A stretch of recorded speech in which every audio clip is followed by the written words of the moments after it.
इकडे पुणे जिल्ह्यातील खेड तालुक्याच्या पश्चिम भागातील नागरिक गेल्या 8 दिवसांपासून अक्षरशः संपर्कविहीन झाले आहेत। अतिवृष्टीमुळे वेताळे इथल्या ओढ्यावरील पूल वाहून गेलाय। उर्वरित पूल सुद्धा वाहतुकीसाठी धोकादायक ठरलाय। म्हणून एसटी महामंडळानं या मार्गावरची बस सेवा बंद केलेली आहे। परिणामी अनेक विद्यार्थ्यांना दररोज 5 ते 10 किलोमीटर पायी चालत शाळा आणि महाविद्यालय गाठावी लागतात। या घटनेकडे प्रशासनाचं दुर्लक्ष होताना पाहायला मिळतंय। पुण्याच्या खेड तालुक्यातील पूल वाहून गेलाय आणि त्यानंतर अजून सुद्धा या गावात जाण्या येण्याची कुठलीही पर्यायी व्यवस्था करण्यात आलेली नाहीये। जो पूल आहे तो देखील कशी अवस्था त्याची झाली आपण पाहू शकतो। धोकादायक तो झालेला आहे आणि अशात कुठलीही एसटी बस इथून जाऊ शकत नाही। त्या पद्धतीचा निर्णय खरं तर आता एसटी प्रशासनाने घेतलेला आहे की या गावात कुठलीही बस जाणार नाही आणि याचा परिणाम होतोय तो विद्यार्थ्यांवरती, महाविद्यालयातल्या सगळ्या विद्यार्थ्यांवरती। त्यांना जवळपास 10 किलोमीटर पायी चालत जावं लागतंय।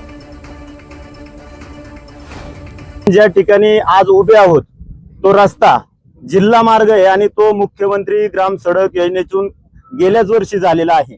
परंतु तुम्ही पाहताय की किती निकृष्ट दर्जाचं रस्त्याचं काम या ठिकाणी झालेलं आहे।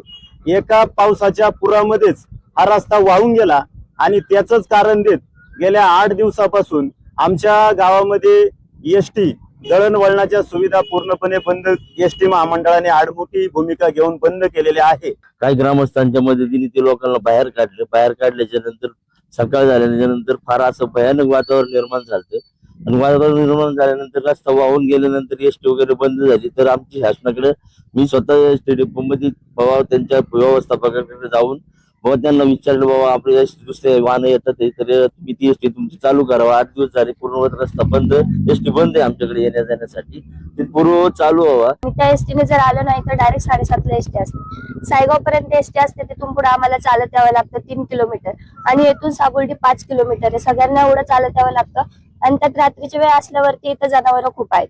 येता जाताना सगळ्यांना भीती वाटते, त्याच्यामुळे लवकरात लवकर एसटी चालू करावी अशी चालत जावं लागतं। इथं डोंगर भाग असल्यामुळे वाघ वगैरे यांची भीती असते, त्याच्यामुळे खूप अंधार होतो, एसटीला यायला उशीर होतो। इथून जावं पण चालतच जावं लागतं। मग एवढा उशीर झाल्यानंतर मग कॉलेजला वेळेत पोहोचायला वेळ लागतो। तर महामंडळाकडे एवढीच विनंती आहे की लवकर एसटी चालू करावी।